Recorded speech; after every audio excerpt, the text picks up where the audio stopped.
World Rivers, Part 18. So, Indus, the name given by the Greeks, which had a source of Hind by the Arab merchants who regularly visited the coastal areas of India, and they had their own maps. Their maps were pretty comprehensive. They also had in their maps the southern tips of India because they used to travel to China along the Bay of Bengal as well. So they were not just the people who came along the Arabian Sea and got to know about the Makaran port, the Arabian Sea ports, but they were also vigilant about the ports elsewhere, about Bay of Bengal. In fact, they had a whole round of the area, Al Hind, and they knew about the coastal area of Arabian Sea. They knew about the western coast of the uh, Indian subcontinent. They also know about the southern tips of India, even in the days of Ashoka the Great. And they also knew about the uh, areas along the eastern coast of India. And they also had the knowledge of Bay of Bengal as well. So it went there and it went there for the long period of time.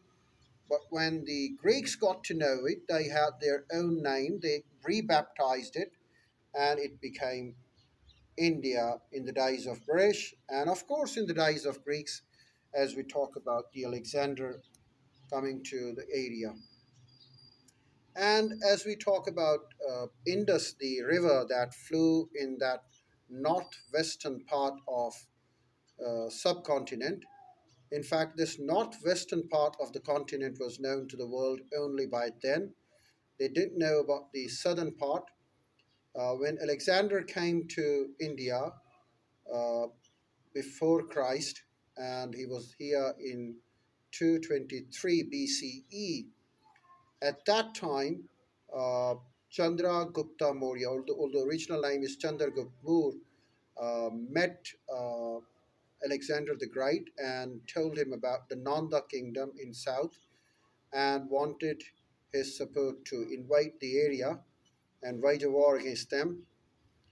Uh, Alexander told him that according to their maps, there is no land in the south, and since there is no land in south, they won't go there.